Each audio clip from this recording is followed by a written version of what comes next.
ناظرین خوش نظام، مہمانان ذیشان، میزبانان ذیل کرام، حاضرین باتمکین، السلام علیکم ورحمۃ اللہ وبرکاتہ۔ صبح سے ہم یہاں بیٹھے ہوئے ہیں۔ پہلا سیشن جو تریاق کی رسم اجرائی سے متعلق تھا، مختلف باتیں سامنے آئیں، مختلف زاویے نگاہ بھی ہمارے سامنے آئے، اور اب جو دوسرا سیشن مشاعرے کا شروع ہوا تھا وہ بھی کافی طویل جو ہے چلا ہے۔ مشاعرے آپ جانتے ہیں کہ میں کچھ بول سکتا ہوں یا آپ کی بات؟ مشاعرے ہماری زبان کی ترویج، فروغ اور اس کی اشاعت کے لیے بڑے کارآمد ہوتے ہیں۔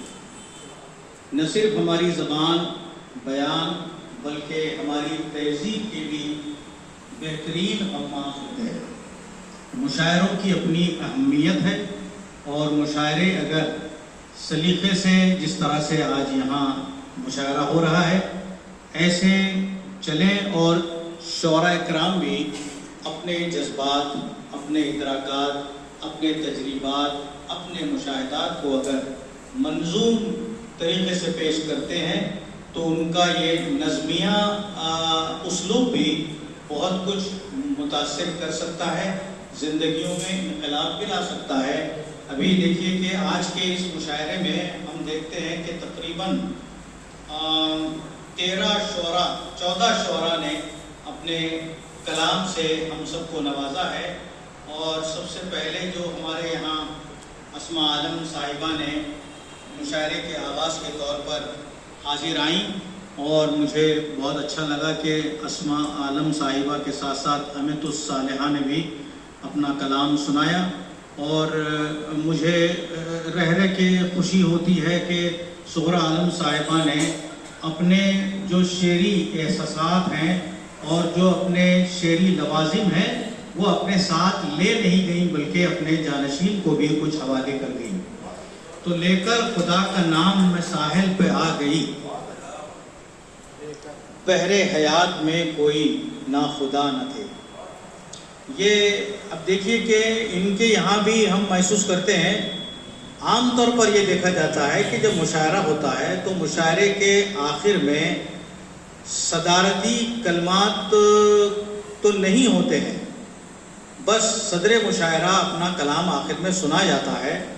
لیکن یہ ہے کہ بعض مقامات پر میں نے بھی خود بہت جگہ پر، بہت مقامات پر مشاعرے کی صدارت لوگوں نے مجھے سونپی تھی، اگرچہ میں نہ شاعر ہوں نہ متشاعر ہوں، شعر فہمی کا تھوڑا بہت درک رکھتا ہوں، تو میں جہاں بھی مجھے صدارت مشاعرے کی دی گئی، میں نے کوشش کی ہے کہ شعراء کی جو محنت ہے، شعراء کا جو خون جگر ہے، اس کو تھوڑا سا ہم اگر بیان کر دیتے ہیں تو شاعر کو بھی لگے گا کہ واقعی ہم نے کوئی چیز پیش کر دی۔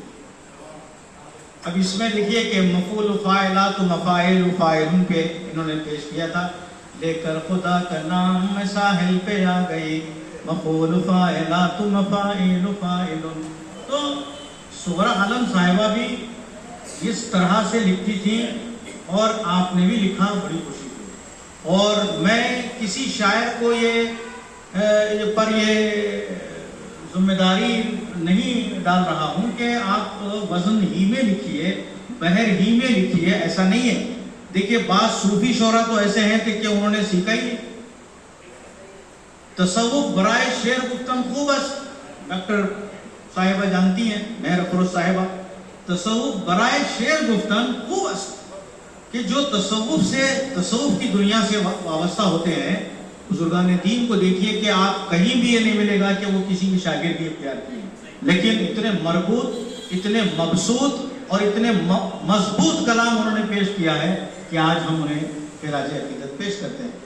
دوسرے شاعر ہمارے عارف مرشد ہیں، لینا ہے ان کا نام بھی بالکل ادب کے ساتھ، انہوں نے سنایا، وہ ہیں نبی بھی اور ہیں وہ وجہ کائنات۔ تو نعت کا شعر مجھے بہت اچھا لگا کہ ہمارے آقا صلی اللہ علیہ وسلم وجہ وجود کائنات ہیں، اس کو انہوں نے اپنے اس ایک شعر میں جو ہے بہت بڑی بات کہی. ناصر عظیم یہ اس میں بہت سارے ہمارے یوں سمجھیے کہ میرے طلبہ ہیں، میرے شاگرد ہیں نہیں کہتا ہوں، بس میں جب پڑھاتا تھا تو وہ پڑھتے تھے، ایسے لوگ بھی اس میں شامل ہیں. تو ناصر عظیم کا بھی شمار اسی میں ہوتا ہے. تو انہوں نے تریاق کے لفظ سے استفادہ کرتے ہوئے انہوں نے بھی جو ہے فی البدیع تازہ خلق جسے کہتے ہیں، انہوں نے شعر لکھے ہیں. لینا ہے کیا کہتے ہیں کہ نئے ادب کے نئے اوراق ملے، ہم کو یہاں تریاق ملے، ڈھونڈنے کو چلے جو روشنی، ہم کو راستے میں چکماق ملے. اب دیکھیں چکماق کا لفظ ہے، ہمارے عامر اکمل صاحب کون مشق شاعر ہیں، وہ جانتے ہیں کہ قافیے بھی بہت اہم ہوتے ہیں، لیکن ایسے قافیے جس پر بہت کم توجہ جاتی ہے اس کو استعمال کرنا بھی ایک شعری اٹھان کی بات ہے. یہ ابھی شعر کے افق پر طلوع ہوئے ہیں، انشاءاللہ چمکتے رہیں گے. انجینئر سقی سرمد صاحب نے تو کمال کر دیا کہ وہ اب اس وقت یہاں مشاعرے میں موجود ہے. یہ عالمی مشاعرے میں بھی اپنے کلام سے لوگوں کو نوازتے ہیں اور عالمی مشاعرے میں نعت اور غزل کے اشعار پیش کرتے ہیں. اب انہوں نے جو پہلی غزل جو نہایت مرصع غزل، بہت اچھی غزل جو صوفیانہ رنگ تغزل میں ان کو انہوں نے پیش کرنے کی ایک کامیاب کوشش کی ہے کہ نور وحدت کی جھلک بھی عشق، نور وحدت کی جھلک بھی عشق کا دریا میں ہوں. اب یہ میں ہوں، یہ میں بولنے کا حق کس کو ہے؟ لیکن شاعر یہاں میں کہہ رہا ہے تو وہ شاعر نہیں ہے، یہاں وہ میں ہے جسے میں کہنے کا حق ہے.